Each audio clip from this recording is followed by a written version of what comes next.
درود پاک کب کب کہاں کہاں اور کیسے کیسے کام آتا ہے۔ ایک بہت ہی خوبصورت واقعہ، بڑا ایمان افروز واقعہ ہے جو میں آپ کے سامنے پیش کرتا ہوں۔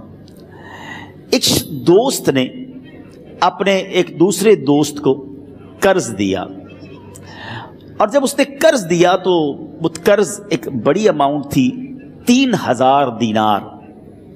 وہ ٹائم آ گیا جب اس ٹائم وہ قرض لینے کے لیے اپنے دوست کے پاس گیا کہ بھائی مجھے میرے پیسے واپس دو، تو اس نے کہا کہ پیسے تو نہیں ہے میرے پاس، میں کولیپس ہو گیا ہوں، بزنس اب میرا ختم ہو گیا ہے، میں تمہاری رقم نہیں دے سکتا۔ اس نے ایک اور ٹائم دے دیا اسے کہ ٹھیک ہے اب اتنے وقت دنوں کے بعد میں دے دوں گا۔ وہ ٹائم بھی گزر گیا، اور جب وہ ٹائم بھی گزر گیا تو اس کے بعد اس دوست نے کہا کہ اب تو پیسے دے دو بھائی، میرا ٹائم پورا ہو گیا ہے۔ پھر نہ دے سکا ٹائم۔ آخر کار معاملہ جو ہے وہ کورٹ میں چلا گیا، قاضی کے پاس چلا گیا۔ اب قاضی نے جس کو پیسے دینے تھے اس کو بلایا اور کہا کہ بھائی آپ کو اس کے پیسے دینے ہیں؟ کہتا ہے ہاں پیسے تو دینے ہیں۔ تو کہا پھر دیتے کیوں نہیں ہو؟ کہا پیسے ہیں ہی نہیں، کاروبار ہی ختم ہو گیا ہے، قرضہ تو لیا تھا، اب میرے پاس بچا ہی کچھ نہیں ہے۔ تو کہا اچھا اب یہ بتاؤ کہ کب دو گے، کیسے دو گے؟ اس نے کہا بس میرے پاس پیسے ہی نہیں ہیں۔ تو کہا اب تمہارے پاس 30 دن کا ٹائم ہے، 30 ڈیز میں یا تو اس کے پیسے لوٹا دو یا 30 دن کے بعد تمہیں قید کر دیا جائے گا۔ یہ شخص اب گھر آیا، پیسے تو تھے نہیں، مگر شاید علماء نے لکھا کتابوں میں، یہ واقعہ کئی بڑی بڑی کتابوں میں لکھا اور درود پاک کے فضائل کی بڑی بڑی کتابوں میں لکھا، اور اس شخص نے سوچا کہ اس نے ایک حدیث پاک پڑھی ہوئی تھی کہ جس میں یہ نبی پاک علیہ الصلوۃ والسلام نے فرمایا ہے، جس کا مضمون ہے کہ جو شخص پریشان ہو، مصیبت زدہ ہو، اسے چاہیے کہ مجھ پر کثرت سے درود پاک پڑھے، کیونکہ درود پڑھنا مصیبتوں اور پریشانیوں کو لے جاتا ہے۔ اب اس عاشق رسول نے سوچا اور تو کچھ ہے نہیں، اب میں درود پاک پڑھنا شروع کرتا ہوں۔ صبح سے لے کر شام تک وہ درود پاک پڑھنے لگ گیا۔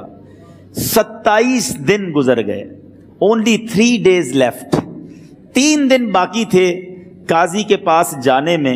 27 دن گزر گئے درود پڑھتے پڑھتے۔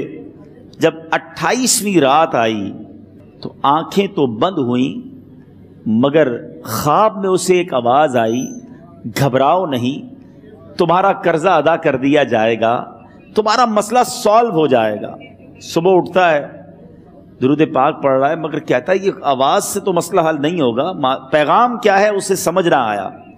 28واں دن گزر گیا، 29ویں رات آ گئی، مگر اب آنکھیں بند ہوئیں اور قسمت جاگ اٹھی۔ نبی پاک صاحب لولاک صلی اللہ تعالیٰ علیہ وسلم خواب میں تشریف لائے، اور پیارے آقا صلی اللہ تعالیٰ علیہ وسلم نے فرمایا گھبراؤ نہیں، علی بن عیسیٰ وزیر کے پاس جاؤ، وہ تمہارا قرضہ ادا کر دے گا۔ اب یہ عاشق رسول صبح اٹھا تو ویری فریش، حشاش بشاش کہ اب تو کام ہو گیا، نبی پاک نے خواب میں آ کر بشارت دی ہے۔ مگر پھر ذہن میں سوال آیا کہ علی بن عیسیٰ کے پاس جاؤں گا تو ثبوت کیا ہے، پروف کیا ہوگا؟ میں جا کر اس کو کہوں گا کہ میرا قرضہ دے دو، تو ایسے تو قرضہ نہیں دے دینا، اور میں نے اس کو کہا کہ مجھے نبی پاک نے خواب میں کہا ہے، اور اس نے اگر مجھ سے کوئی نشانی مانگی تو میں نشانی کیا دوں گا؟ آخری دن تھا، 29واں دن تھا، وہ بھی درود پڑھتے پڑھتے گزر گیا۔ 30th نائٹ آ گئی، صبح وہ دن ہے جب عدالت میں جانا ہے۔ اب اس رات پھر نبی پاک علیہ الصلوۃ والسلام خواب میں تشریف لائے، اور آقا علیہ الصلوۃ والسلام نے فرمایا کہ علی بن عیسیٰ وزیر کے پاس جاؤ، وہ تمہارا قرض ادا کر دے گا۔ کہ حضور چلا تو جاؤں گا، لیکن اگر وزیر نے مجھ سے کوئی نشانی طلب کی تو میں کیا جواب دوں گا؟ پیارے آقا علیہ الصلوۃ والسلام نے کمال کا ارشاد فرمایا کہ علی بن عیسیٰ سے کہنا کہ تم روزانہ فجر کی نماز کے بعد 5000 بار درود پاک پڑھتے ہو، یہ راز فقط تم جانتے ہو اور تمہارا رب جانتا ہے۔ اب یہ جب صبح اٹھا تو ایک نشانی بھی مل چکی تھی۔ عدالت میں جانے سے پہلے وزیر کے دربار میں پہنچ گیا، اسے یہ ڈر تھا کہ آج پیسے نہ لوٹائے تو سزا ہو سکتی ہے۔ جب وزیر کے دربار میں پہنچا تو وزیر اپنے مشیروں کے ساتھ بیٹھا تھا۔ کہا مجھے آپ سے بات کرنی ہے۔ کہا بتاؤ کیا بات کرنی ہے؟ کہا میں ایک پیغام لایا ہوں آپ کے لیے۔ اچھا کس کا پیغام لائے ہو؟ کہا میں نبی پاک جناب محمد مصطفیٰ صلی اللہ تعالیٰ علیہ وسلم کا پیغام لایا ہوں۔ وہ عاشق رسول وزیر تھا، کہتا بتاؤ میرے آقا نے کیا پیغام دیا ہے؟ کہ حضور میں 3000 دینار کا مقروض ہوں، آج آخری دن ہے اور میرے آقا نے مجھے بشارت دی ہے کہ آپ سے کہوں کہ آپ میرا قرض ادا کر دیجئے۔ علی بن عیسیٰ کہتا ہے کوئی ثبوت ہے آپ کے پاس؟ ہے کوئی دلیل بھی ہے آپ کے پاس؟ میں کیسے مان لوں کہ آپ کو نبی پاک علیہ الصلوۃ والسلام نے بھیجا ہے؟ عاشق رسول کہتا ہے خالی ہاتھ نہیں آیا، میرے آقا نے مجھے دلیل بھی عطا فرمائی ہے، مجھے ایک ایویڈنس بھی دیا ہے، اور پروف یہ ہے حضور کہ آپ روزانہ صبح فجر کی نماز کے بعد نبی پاک صلی اللہ تعالی علیہ وسلم کی بارگاہ میں درود و سلام کا نذرانہ پیش کرتے ہیں۔ جب تک 5000 کا عدد پورا نہیں ہوتا آپ اس وقت تک کسی اور سے بات نہیں کرتے، اور اے وزیر صاحب یہ رات صرف آپ کو پتا ہے اور آپ کا رب جانتا ہے۔ اللہ اکبر!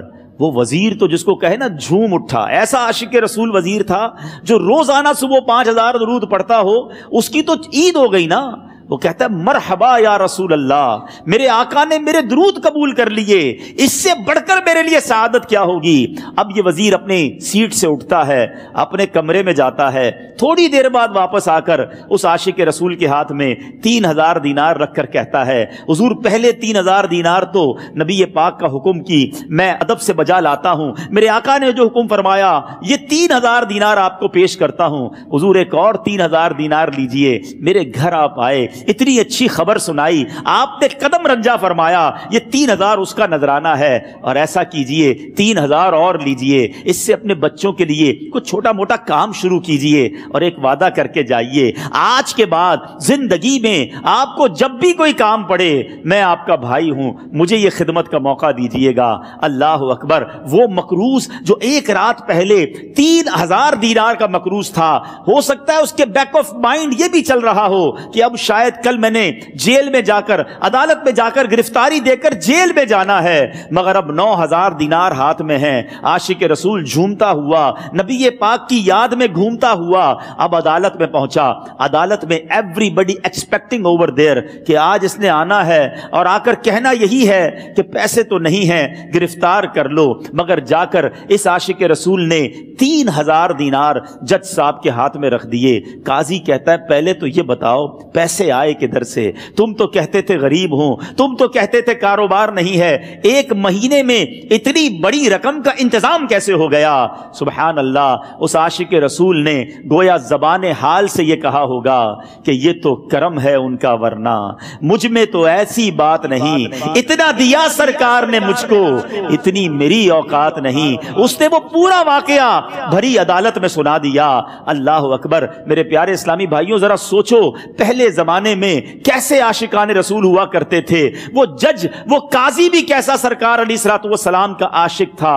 اپنی سیٹ سے اٹھتا ہے، بھرے دربار میں، بھری عدالت میں، وہ اپنے چیمبر میں، اپنے کمرے میں جاتا ہے، اور تھوڑی دیر بعد واپس آ کر اس کے ہاتھ میں بھی 3000 دینار ہیں، اور وہ 3000 دینار جو ہے وہ اس عاشق رسول کے ہاتھ میں رکھتا ہے کہ سارا ثواب علی بن عیسیٰ کیسے لے جائے، میں بھی تو نبی پاک کا غلام ہوں، میں تمہارا قرضہ میں ادا کرتا ہوں۔ اچھا، اب ایک اور عجیب سینیریو یہ بن گیا کہ جس نے کیس کیا تھا، جس نے دعویٰ کیا تھا، وہ بھی یہ سارا منظر دیکھ رہا تھا۔ کہتا ہے جج صاحب ذرا رکیے، میں بھی اپنے آقا کا امتی ہوں، اور ایک کام کیجئے، قلم کاغذ منگوائیے، اس عاشق رسول کا قرضہ ہی میں معاف کر دیتا ہوں۔ اچھا، اب عاشق رسول نے وہ واپس 3000 دینار جو جج صاحب نے دیے تھے وہ واپس جج صاحب کو دیے کہ حضور یہ پیسے آپ ہی رکھ لیں، قرضہ ہی معاف ہو گیا، اب آپ کے پیسے کا میں نے کیا کرنا ہے؟ جج صاحب کہتے ہیں جو پیسے نبی پاک کے نام پر نکالے ہیں اب مجھے واپس نہیں چاہیے، یہ بھی تم اپنے ساتھ لے جاؤ۔ اللہ اکبر! میرے میٹھے اسلامی بھائیوں، وہ عاشق رسول ایک رات پہلے 3000 دینار کا مقروض ہے، اب 12000 دینار لے کر گھر کو واپس جا رہا ہے۔ اس ایک واقعے کے اندر جو ہم سب کے لیے درس ہے، جو ہم سب کے لیے پیغام ہے، شاعر لکھتے ہیں نا، دکھوں نے تم کو جو گھیرا ہو تو درود پڑھو،